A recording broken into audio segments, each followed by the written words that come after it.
Hello, you amazing people out there, and welcome to the Amazing Action Comics podcast, where we are all about independent comics. I'm one of your hosts, Angel, with John Pepe. How's it going, Angel? It is all good, brother. How are you? I'm good, man. I'm good. I'm hanging in there, avoiding the fires, the Okay. wildfires up here in Oh, Mawa. dude, we finally got rain. We didn't have rain for 40 days I know. straight. It's like I a mean, reverse Noah's flood.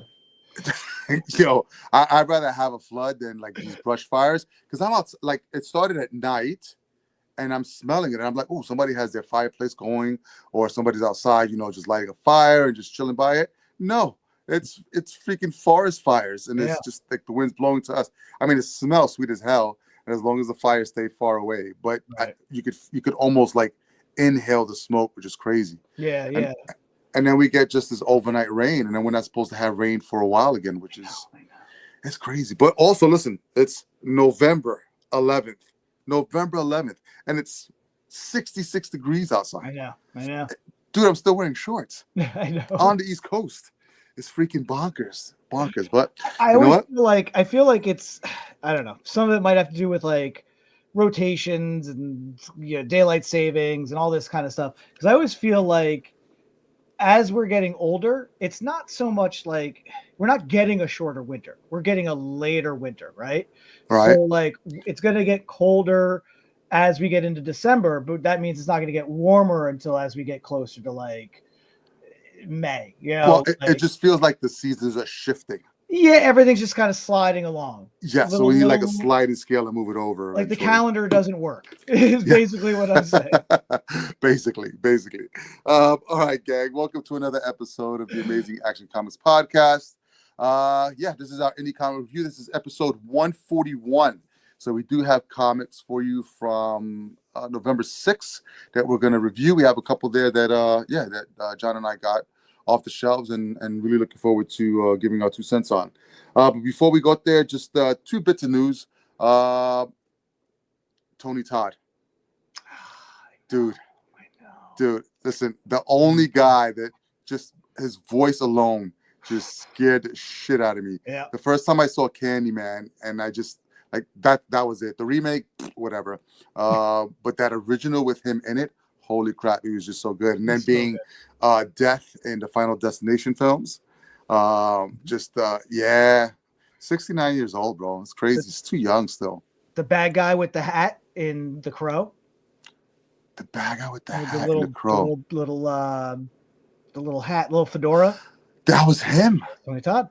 Holy crap! Yes, it was. Yeah, Dude, I mean, it's just, like I almost like 200 credits, I think, or something like that. Like the credit number is insane for this guy. But yeah, man. yeah, and you could just tell that it was him just by his distinct voice.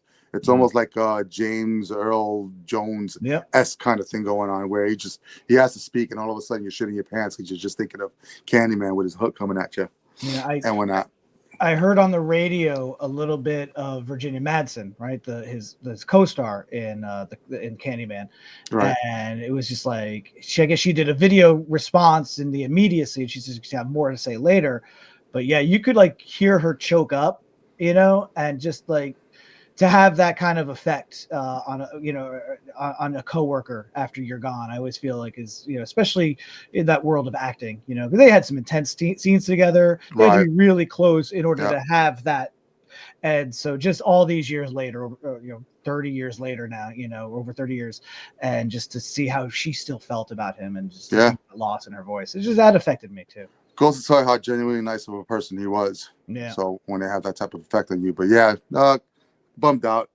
Like I said, we're just gonna keep losing people that we've grown up with, and he wasn't even one of like the later ones. I mean, he was one of the later ones, not even one of the early ones. I'm still waiting for these like 80s action stars to just start. Oh man, dude, I've been watching Tulsa Kings, and Sylvester Stallone is just fucking awesome.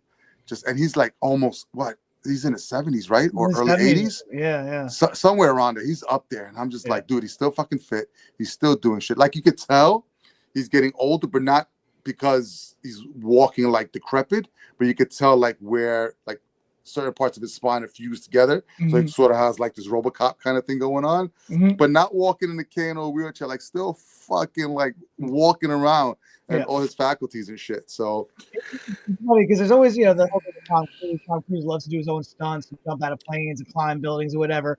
But like Stallone was kind of one of the first of those, like, because he, especially in the Rocky movies, he really had like real, they connected. They fought. It was choreographed in a lot of ways, but they, a lot of those punches were real. Like, all out for the realism. I remember when they were filming Rocky IV, and I remember hearing this story in the news before the movie came out, that he had to be rushed to the hospital because either he was slightly off of the choreography or Dolph was slightly off of the choreography, but the hit was real, and Lundgren hit him so hard in the chest that it like slightly moved the heart and broke ribs. And it's like, and he's like, the next day he's like, come on, let's go, let's finish the movie, So. Yeah, he was just one of those, just like dedicated to it in the very beginning. We're really heavy into boxing too. And then I was watching. Did you see the Superman, Christopher Reeve? The new documentary, I haven't. I saw you did see that. I heard it was so good. Yeah. The one thing that was really fucking eye popping to me was like when they were casting for Superman, like all the people they went through, like Robert Redford, and people that came out of the woodworks to try to become Superman. Dude, one of the people was Arnold Schwarzenegger. Yeah. Oh, they looked at everybody, even like people who really like Paul Newman and Robert Redford. Bush and Sundance were considered. They even Robert Redford turned it down. Yeah, that's right. Yeah. Right. They even floated Muhammad Ali at a point. Really? Yeah. They floated that. No, but listen. So I'm listening to the director, and he's like, Arnold, greatest physique, but you can never hear Superman coming out of his mouth. And I was just dying laughing because I would have been like, he would have filled out the suit, but it would have been like, for the American way and peace and justice. and there'd be no distinction between Clark and Superman, like at all. No, none. One of the amazing things that I always love to watch this bit that Reeve brought to the table was the difference between Clark and Superman. And beyond just the bumbling, it's the physicality, right? Yes. So the scene in Lois's apartment, and they do this great bit where it's a projection of him flying off the balcony. It's one shot, camera pans because there's a knock at the door and it's following Lois. So Superman's just flown off, and that's a projection, fine. Reeve is behind the door as Clark, and he comes in and he's all stooped over or whatever, and then they're going on a date, and Lois is like, oh, let me just get a couple things, and he decides he's going to tell her that he's Superman. And he takes the glasses off and he stands up straight, and it's like you see 3 inches gain on him, and you're like, wow, that's how you do it, right? So many people were considered. I remember there's a story, one of the producers' dentists looked like Superman, but got a screen test, couldn't act, and then here comes this string bean from Juilliard who just nailed it and really defined Superman to this day. Everybody still compares it to him, Well, it's funny because you had people being interviewed. One of the directors, they were like, after trying to get all these A-listers up there, they said, why don't we just go with an unknown and surround them with people that they do know? So you had like Marlon Brando, Margot Kidder, and all these guys just surrounding it. But the scene that you described, it's funny because it's in the documentary, and his son Will is saying, he says, in this entire series or movie, whatever, it was just one moment. There's one moment that stands out, and it's when he's deciding to tell Lois that he's, Superman, and he goes from that posh lift, and then when he reverts back and decides to change his mind, boom. Yeah. And then the clumsiness, like he made you believe that they were 2 distinct people, so that if you saw Superman, you would never think in a million years that it was Clark Kent, even though they fucking look the same. One of the best scenes. Okay, there's maybe not many, but one of the worst movies ever made is Superman 4, and the scene where he's on the double date with Lois and the other girl, and he's bouncing between Clark and Superman, and it's like a lot of it's kind of shticky and played for laughs, but he, that's the thing. Even when he was dissatisfied with that project, he still gave it his all, because during that production was a mess, and it was demoralizing for him while they were making that movie. Guys are getting the budget, kept getting cut and cut and cut. It doesn't show up on camera. Right. He is maybe one point when he just waves to people after fixing magically the Great Wall of China. It's like, yeah, okay, great, see you. But other than that, like, he is 100% all in on that role, and I just it was an impeccable documentary. If you get a chance to see it, I would definitely see it. And it's funny because what happened to him was so far from him playing that part already. Mm-hmm. Like, he had not been Superman for a long time. Mm-hmm. And for him to go through what he went through and to see his humanity, yet see sort of like that Superman-esque person inside of him come out. I didn't even realize that he was like really good friends with Robin Williams. No, yeah. And Robin Williams was one of these guys that kept him in the light and stuff like that. Yep. So and kudos to his wife. Yeah. And it's like, he has 3 kids, right? He's got the 2 sons and a daughter. The one son, Will, is from one marriage, and then the other 2 are from Matt and someone else. No, Will and the daughter Alexis are from one, and then I think it's Matt who's the other one. And one of them actually is going to cameo. Yes, dude, looks just like him. Yeah, like I know. Dark hair. I think it's Matt, if I'm not mistaken. He's the youngest one out of all of them. And he's a news broadcaster. He's a journalist. He's gonna be playing a journalist in James Gunn's Superman. But he's a journalist in real life too, which is fucking ironic. Go ahead. Oh, and I think it's great that James Gunn cast an unknown from Juilliard to play his Superman, so I like that little bookend. I love the acknowledgement of the family. Kind of takes a little bit of the bitter taste of the unauthorized cameo in the Flash, that real kind of gross morbid thing that happened at the end of Flash.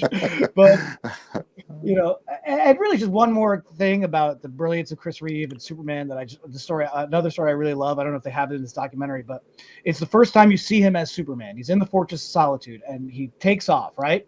And he's on the wire, and all of a sudden he's starting to go, he's supposed to go center, he's starting to go off to the side. And Reeve so they can't control it or whatever, like, it's there's all new stuff that they're working with. Reeve, being a pilot himself at that time, said, well, if I'm going too far left, I got to bank right. I'm going to raise my arm, and that's going to send me in the direction we're going to go, so that he actually hit that mark, hit center, and went out. And something that was just supposed to be a dead on has so much more heft as he does that. Yes. The genius. So one of the cameramen said exactly what you said. So, and that was the moment that everyone that was behind the camera was made to believe that a man could fly. It was fucking insane. Look, it's 1978, 79. Filmed in 77, released in 78. 78. Yeah. So, yeah. Dude, I was like, what? I was 3. If you get a chance, you go. There's a old Saturday Night Live skit from, I think, 86. I think the one time Chris Reeve hosted, and it's the Superman audition sketch. And it is something. It's really fun to watch, because it's fun to see him have fun. Kind of poke fun at that a little bit. But the way the auditions play out, like, it's a great classic sketch. I don't want to say more about it. Find it for yourself. And there was another one that they did with him where he puts the crystal in, and Will Ferrell's playing the part of Marlon Brando, and it's just really awkward, moment of silence. No, that's Hugh Jackman. The one with Ferrell, that's Hugh Jackman. Right, you are absolutely right. I'm wrong. Which honestly, Hugh Jackman in the Superman suit. Dude, he's tall enough, and he would have been buff enough now playing Wolverine. But so I know I got off on a tangent, but Superman, story of Christopher Reeve, absolutely awesome. Just you got to check it out.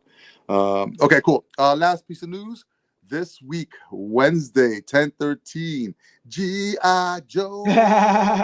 So we know Real American Hero's been around. I think, who's publishing Real American Hero now? Oh, it's still... is it Image or is it IDW? It left IDW at 300. And is that Skybound? And Image continued with 301 on the Skybound. So you're still going to get that story. That story's still going to continue through. But with this whole Energon verse they've been building up with a bunch of books. You got Void Rivals is somewhere in the mix. You got the Transformer books, and then you had all these short minis of like Destro, Cobra Commander, Duke, Scarlet, that kind of like are lead in into what we're getting this Wednesday, which is G.I. Joe issue 1. So it's that whole part of the Energon verse. So if you've missed out on Transformers, those minis, and Void Rivals, it's probably still going to be a good thing, but you're going to have to go back like how many books deep to get like up to speed and a lot of stuff. And they did some really, I mean, Void Rivals, if you're not reading it, in the very first issue, we get Jetfire, stuck on this planet. These two people find them. They're, two factions that are warring with one another, find Jetfire. Jetfire says, oh shit, and then just flies off. And then you don't see him again until the Transformers book. Mm-hmm. So they've done some really, really great stuff. You got Daniel Warren Johnson on Transformers. Is it Joshua Williamson? Is he writing a couple? Well, I know he did like Cobra Commander. Yes. Miniseries. Yes. And you got Kirkman on Void Rivals. Yeah. You have this really awesome A-list team that's building this universe. And with, Robert Kirkman at the helm, it's just going to be something special. And I think he's challenging himself because, you got the success of The Walking Dead. He's had a bunch of other books as well, but nothing Invincible. As big as Invincible as well. But those are within their own universe. Mm-hmm. They don't really expand out. And now that he's got, multiple books and multiple IPs across a universe that he's creating, and him at the helm, he's one, taking on the challenge, and two, I believe up to this point, doing a solid job. Yeah. So I'm really looking forward to what they're going to do with G.I. Joe. I really think it's cool that he started with his own thing, Void Rivals, right? His own creation.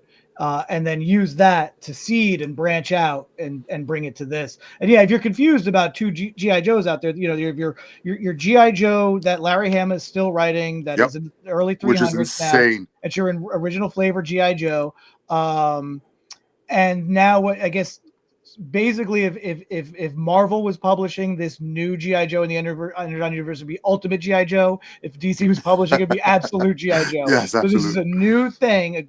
And again, if you like G.I. Joe but don't feel like you could invest in 300 plus comics, and you want something a little harsher, a little harder edge than the cartoon, great jumping on point for somebody who is interested in G.I. Joe but doesn't know where to begin. I think this would be a good beginning point for folks. One of the great things I do love about the Energon universe, and I do kind of kudos to Josh Williamson for doing this in Cobra Commander, and then they keep expanding on what he laid out.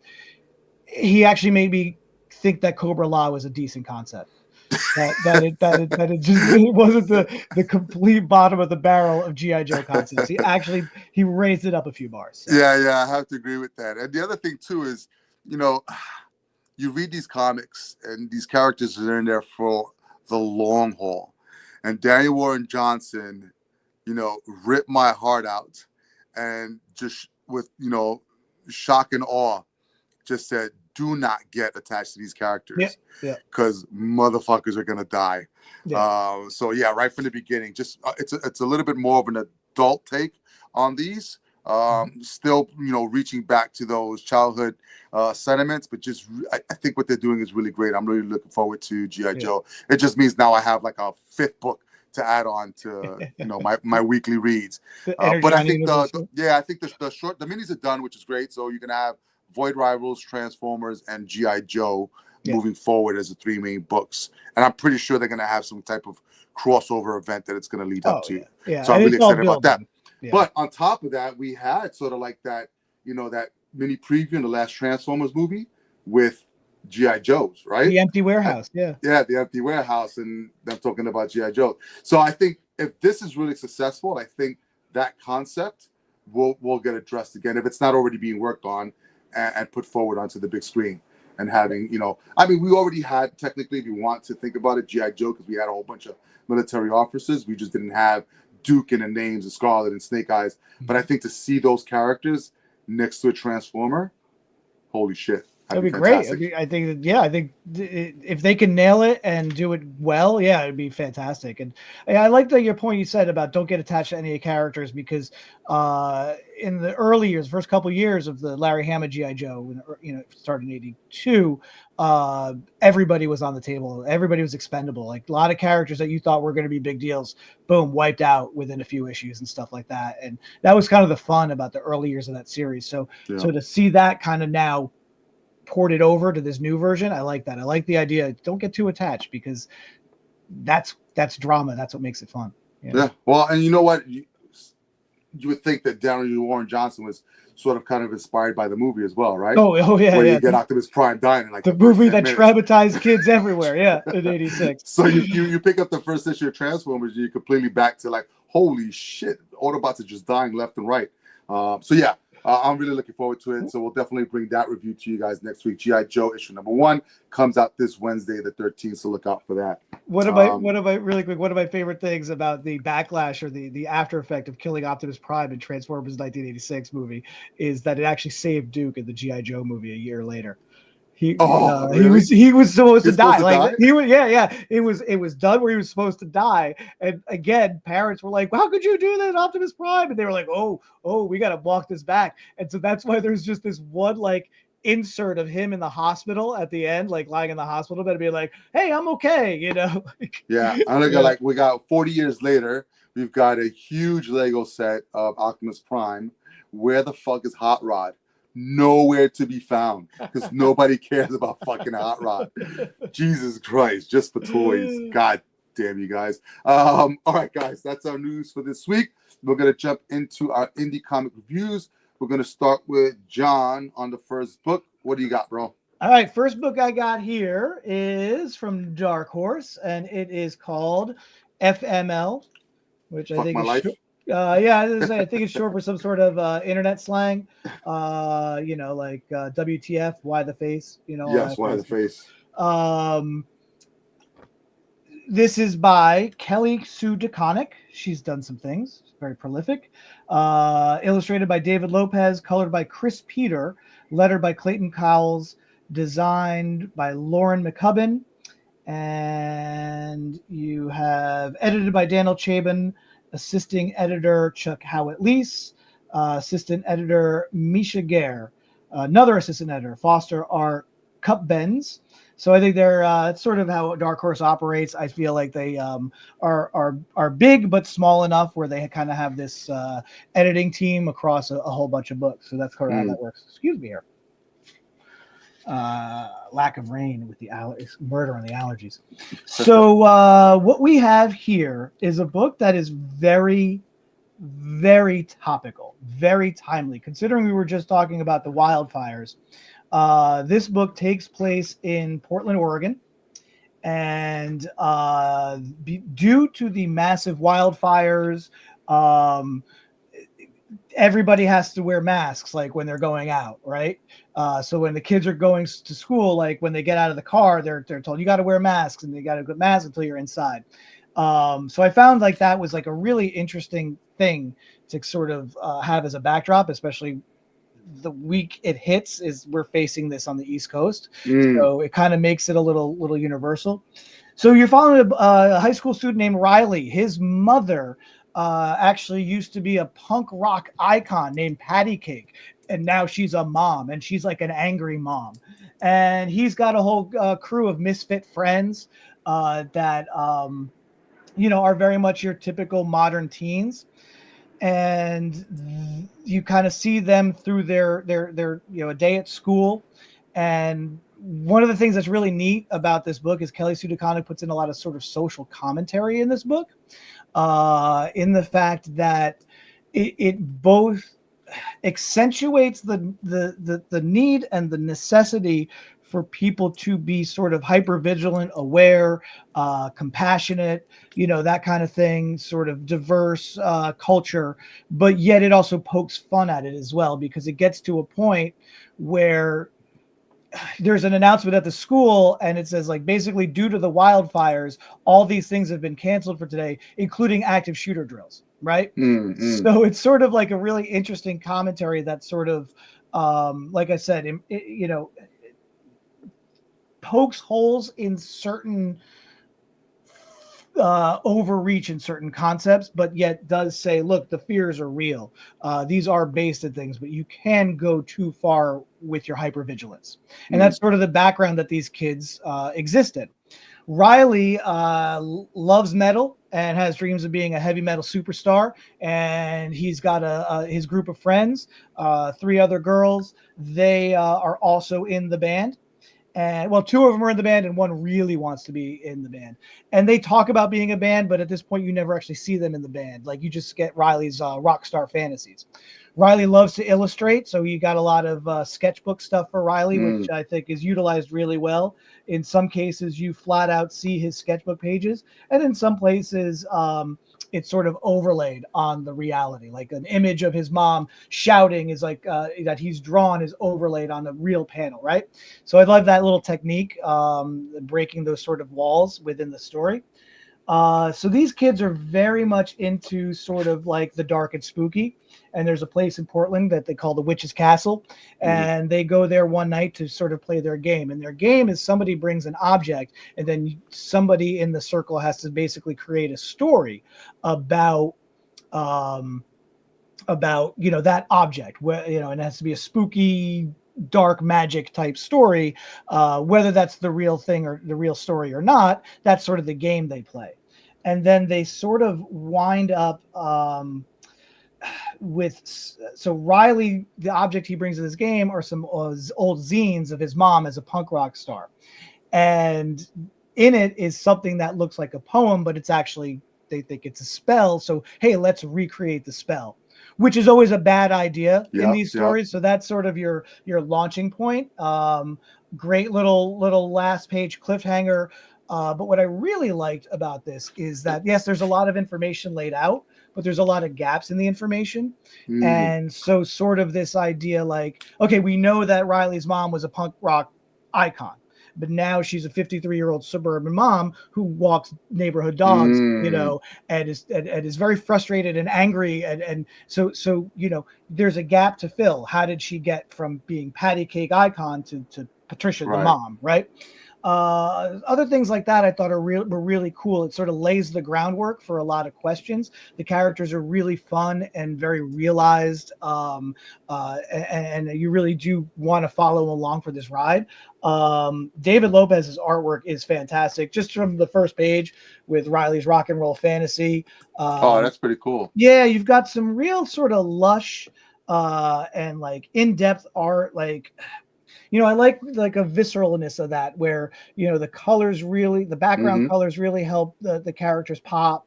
And like I said, really neat techniques. I just want to find this one, these really neat sort of illustration techniques where you see his notebook illustrations. So you can see there, like, yes, right there over the middle. You do get some that are just shots of his notebook, but you get stuff like that. So I really like that sort of merging of the styles. I really like just, how every page sort of gives you a new concept, a new idea that, the author will hopefully get the chance to explore. But it also love as a reader when you get to kind of fill in your backstory and have fun with that. And so sort of see if what you conceive of matches with what the author intended. So yeah, FML, I'm along for the ride. A little bit of spooky Stranger Things vibes there on the cover, but don't let that let you think that this is what it is, because it is very different. And like I said, I guess to kind of give a little hint at the end, maybe there's a little bit of a Monsters Inc. vibe going on as well. Okay. Yeah. Nice. All right, FML, check it out from Dark Horse Comics. All right, my turn. Book number 2. This one is called Exit City, and this is from Mad Cave Comics. The creative team, you got Mark London as writer. Artist, you have Carl Mustert. The colorist is David Barron, and letters by Dave Sharp. So this is actually going to be part. It's like it's all universes now, which is kind of insane. So this is basically book 1.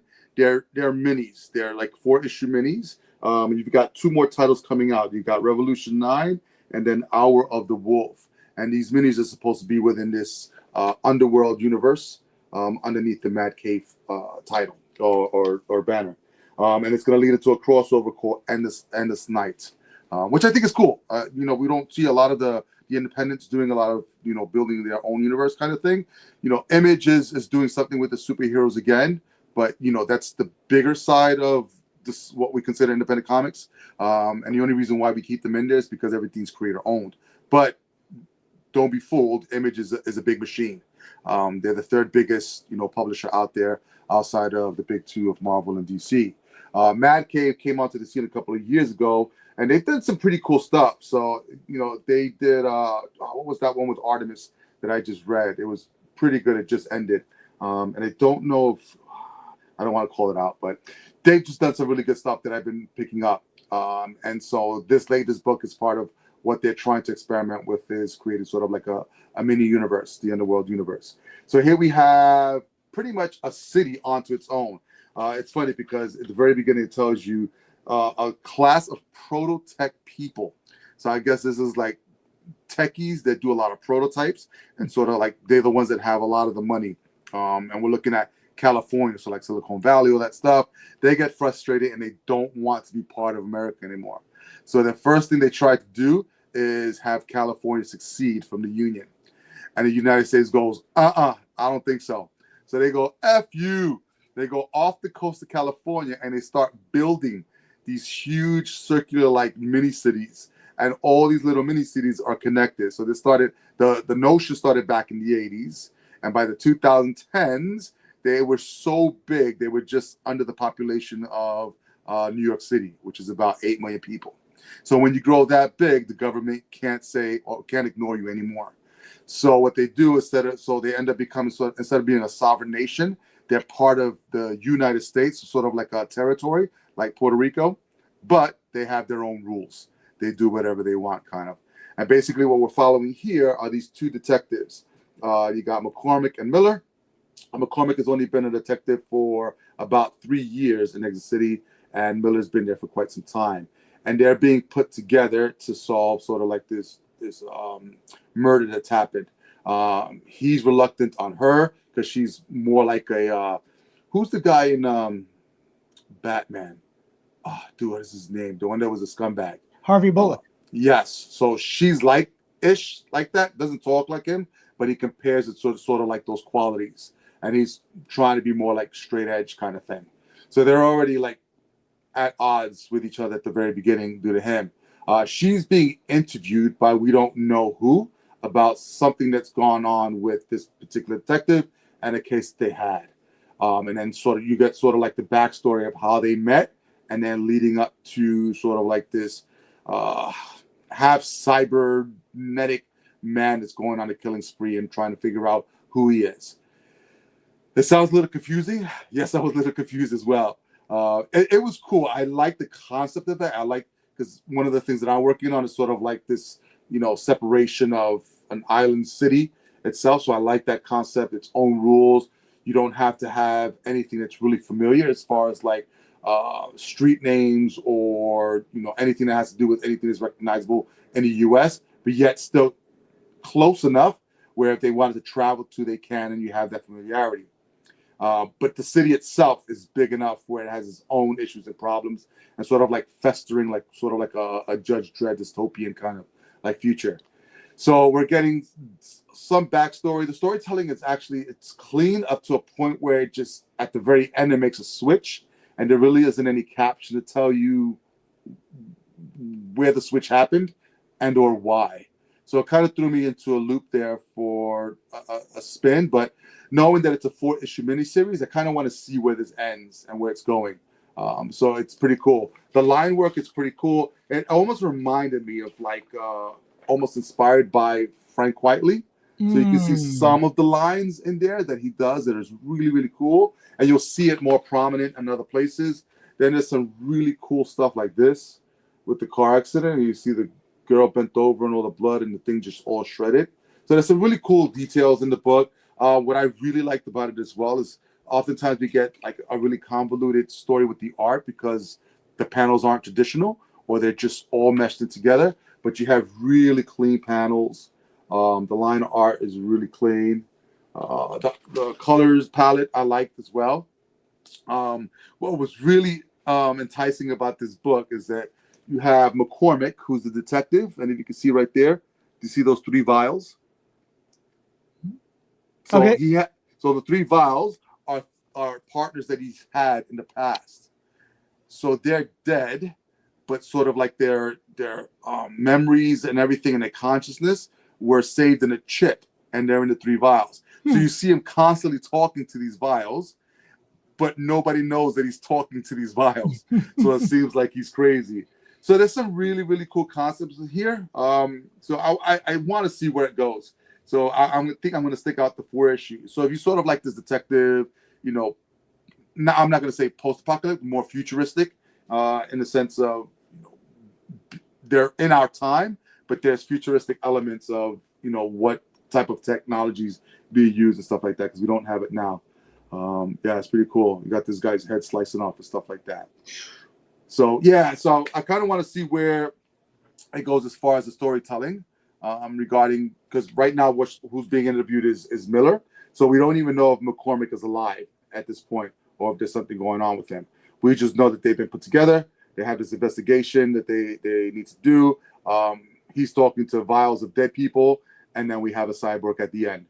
So there's a lot going on, and I hope these pieces kind of close together. So yeah, check it out. Exit City from Mad Cave Comics.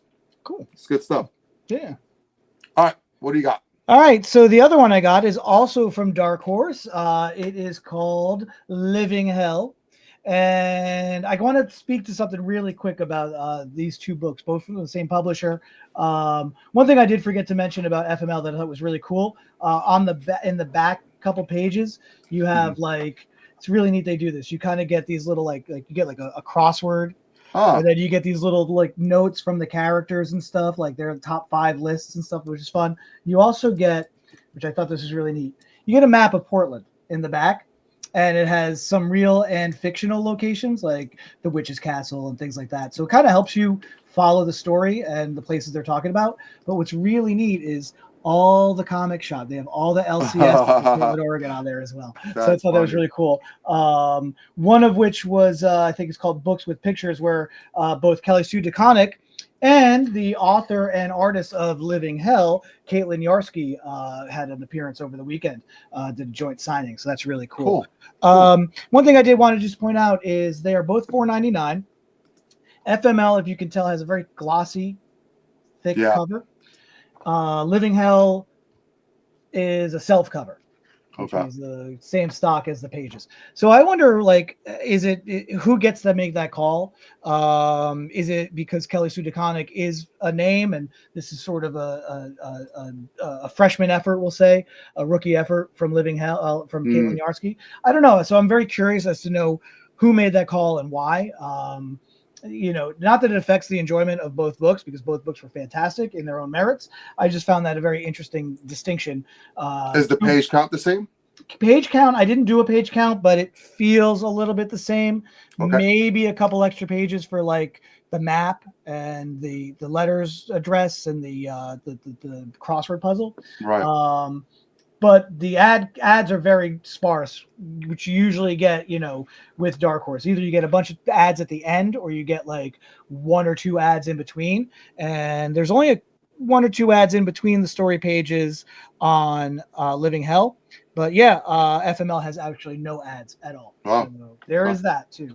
So yeah, just an interesting thing I thought of. But anyway, Living Hell, script, art, colors by Caitlin Yarsky, lettered by Clayton Cowles, color flats, Layla Del Duca, and James Swindle. And here we go, editor Megan Walker, assistant editor Tara McCarran. So definitely a different assistant editing team on Living Hell than there was on FML. So this takes place in Bedlam, New York. There is a bartender. His name is Jerome Jamil. He is a father with a child, and he only bartends 2 nights a week because his wife gave up her dreams of acting in order to work so he could spend more time raising their kid. And I guess what seemed as a good idea at the time is not quite working out for them right now. there's a moment where the daughter is learning how video editing in school, and so she took all these photos of memories and plays them for mom and dad, with the music and the captions and whatever she put on there to say, oh, look at my school project. And most of the pictures, if not all of them, are the daughter and the father, where the mother is barely present in these good memories, and that kind of does upset the mother. But there's also been something going on with the mother where she is very into and believes a lot of conspiracy theories. So, case in point, the moment she comes home, she goes, I saw a plane with chemtrails, close the windows, close the windows. And then later it's explained that she also believes that, there's lizards in the government and they're mind controlling us with fluoride in the water. And, that's a little frustrating for Jerome because that's not who he fell in love with. So she has changed over time. However, Jerome is not without his secrets. And it turns out Jerome used to be a god who was then expelled from the skies, and it became a demon in hell. So his story goes deep, right? He's OG. He goes all the way back to the old religions, when basically, as he explains, when the old religions had to give way to monotheism, all of us former gods now were referred to as demons in hell. And he had an opportunity to kind of escape all of that and live on Earth among a human, and be a human, live among humans. And he's not the only one.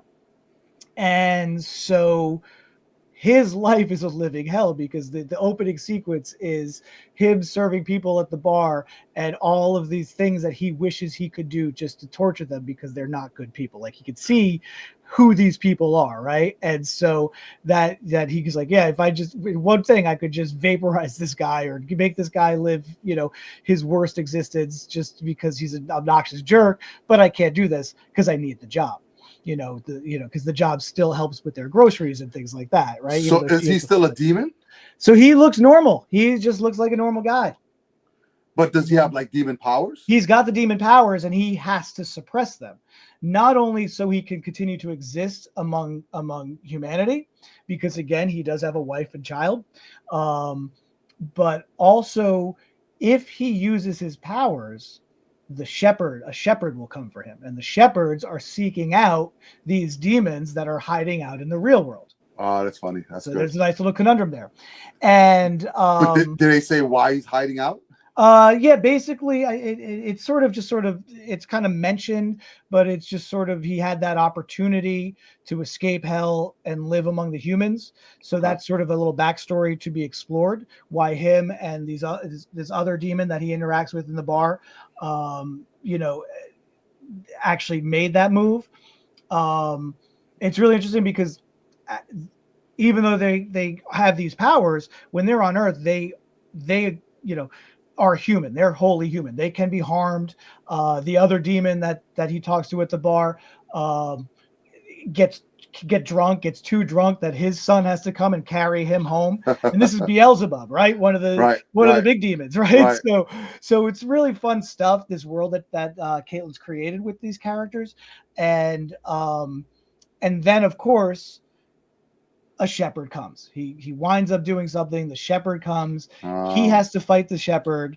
He defeats the shepherd, and then there's another guy who's basically, this guy right here named Quaid. He's right. They give him a little shot right there in the credits. Nice. Quaid basically just shows up after he's defeated the shepherd, and the shepherd was once like him. I would rather die than serve these masters, right? And now he is a servant to those masters. So when that shepherd is defeated, Jerome is now informed that he has to become the new shepherd, and he is given his shepherd tools, including his hellhound. And so basically, now he has so I'll give you a little example here. You have the shepherd, right? I'm coming to get you, right? He's got a little dog there. When he gets defeated, the dog turns into a different dog that now is bonded to Jerome. And so, of course, Jerome has to bring this new dog home, Oh my gosh. And the daughter is really excited. She's like, "Oh, you've been talking about getting a dog. Now we have a dog." But when Jamil's wife, or when Jerome Jamil's wife notices that he's bleeding, she goes to tend to him. The wound heals, and that is how she finds out that he is not human, that he is a demon. So Pretty so cool. for her, the best part about that bit, it confirms to her that everything crazy thing she believes in is real. She's like, "You're one of the lizard people, right?" So what a great way to start a series, whether it's a mini Nice. or an ongoing. All the information gets laid out very clear. And one of the fun things about playing, like with FML and with this, playing with these ideas from the past, especially these mythological of heaven and hell and Right, right. demons and gods and things like that. Um, when you play in that realm, it's sort of adding that supernatural element. I think for me gives a sense of believability and a little easier to follow if there are any gaps, rather than when you're doing something in a technological future, right? Right, Because the right. science can get muddy, but the lore is legend, and so if it doesn't make sense, you're in your mind, you're like, just chalk it up. It's an old thing, word of mouth. Things are Right. not very consistent. So I just felt like, So is oh, the man, reveal at the end his wife finding out, or is there like a secondary? the basically the that's sort of it. But then you kind of have to, you see like, okay, so now all of a sudden he's summoned to get somebody else, right? So now he is Got you. trapped in this thing. So the So protagonist is the antagonist. yeah, basically he is what he's been running from, and now he has to do that, but he still again has this family, and he has this job that he's got to try and hold on to as a bartender 2 nights a week. But right away he's sent off. He gets, these are now people you have to hunt. Nice. Yeah, it was like I said, like it was a really good setup. You're introduced to a status quo, a situation, and then all of that just before the end of the first chapter gets turned on its head. And I thought that's Nice. a great hook, a great way to start. I also kind of want to speak to her art here. This is Beelzebub drunk. There's a son coming to get him, and what I really like is there's a level of cartooniness. Yeah, I see that. This one shepherd has these tentacles that kind of erupt Mm. out of his back. And the line art combined with the color palette gives a depth to the characters that you can almost feel like they have substance. Yeah. Something that like Richard Corbett did. Richard Corbett did incredibly well. But I think that she does that shading and that layering and that depth of field really effective. And one of the things I really like too is she does this thing. Most people when they draw like a beard, Mm. it's Mm. just all these lines going the same way. In the stubble. She does the stubble going in all these different directions. So Pretty cool. when you have a chance to like look at that close at a character's stubble, Mm. to be like, oh, there's a lot even going on in that stubble. Kudos to her, because that's a level of detail that I think a lot of artists ignore, especially for the big splashy fight sequences. And this has a big splashy fight sequence, but there's also very much slice of life aspect to that, and to have that be consistent through all. So the quiet moments are just as impactful as the action moments, and that kind of level of detail in there. I got to applaud Caitlin. I think this is a really, really cool piece of work. Nice. Well, it sounds like she's passionate for what she's doing, so Mm-hmm. it shows. Yeah, now you got me intrigued, so I'm gonna definitely have to check it out, because I looked at it and I knew that you were gonna pick it up, and it felt like more of a slice of life. But when I hear you explaining it, it sounds like it's right up my alley. I Yeah. love that old school like gods and demons, and the fact that it's a little cartoony. I think it's cool too, because it's sort of like a juxtaposition to what demons and what we visualize angels and demons are, which can be quite scary. And if we can ingest it a little bit with a little bit of lighter art. Oh, somebody's taking off. Guy on a motorcycle, yeah. That'd be cool. All right, Truck guys. backing into knocking out my cable. Check out Living Hell from Dark Horse Comics. It Angel, sounds there's wicked. also there's a dog, and as far as this first issue, the dog doesn't say a word. Doesn't say a word. Thank Doesn't the talk. Lord. But that doesn't mean that he's not gonna not talk. Yeah, that's what I said. As far as this first issue, the dog has yet to talk. He's gonna wait for it. So, all right, cool. So there you go. You got 3 books there. You got Exit City, you got FML, and you've got Living Hell for this week. There were a couple more books, but nothing that was just like appealing. But there's a ton of stuff out each week. John and I will try to pick things that we're both interested. Sometimes we'll stretch our muscles, but yeah, with as much as we have to read each week, we want to make sure we get stuff that's out there to you guys as well. So that'll do it for this week. If you like what you heard, please subscribe to the podcast. Better yet, tell 200 million of your friends so they can come over and join us every Monday at 1 o'clock. If you're a creator, want to come on to the show and talk about you and the project that you have coming up, go to amazingactioncomics.com, fill out the form, send us an email. John and I would love to have you on to talk about your project that you have coming up. Make sure you stay up to date on everything that we got going on at amazingactioncomics.com. I know that I spoke a couple of weeks ago about IC3 and Project Shadow Breed reboot, so that stuff's going to be up on there as well. And I'll keep mentioning it as we get closer to the show, which is in March of next year. Last but not least, please, please, please support your local comic shops. We need these guys to be around so that we can pick up our books every single week and talk comics. John, where do you get your comics from? Well, I get my comics at The Joker's Child in Fair Lawn, New Jersey. And one thing I've always loved about local comic shops is each one is, it's like a little part museum, part clubhouse. Everyone is familiar but different, right? Each shop has a familiarity about it, but each one is different in its own way. And that's one of the things I really liked about these 2 books, Living Hell and FML from Dark Horse Comics, which you could get at The Joker's Child in Fair Lawn, New Jersey, as well as your local comic shop. These books promise something familiar but different, which is something that we love in our entertainment. We want something that's gonna be a little bit of a comfort food, but also take us on a ride. And so if you're taking a ride and you're in our area, come on down to Fair Lawn and to The Joker's Child in Fair Lawn, like I said, or grab yourself a copy of FML and plan a trip out in Portland, Oregon, and hit every comic shop on that map, because I think that's the coolest thing that's ever been done, at least this year in comics. Well, there you go, kiddies. That's all that we have for you this week. So until next time, please be amazing, stay amazing, and read something amazing.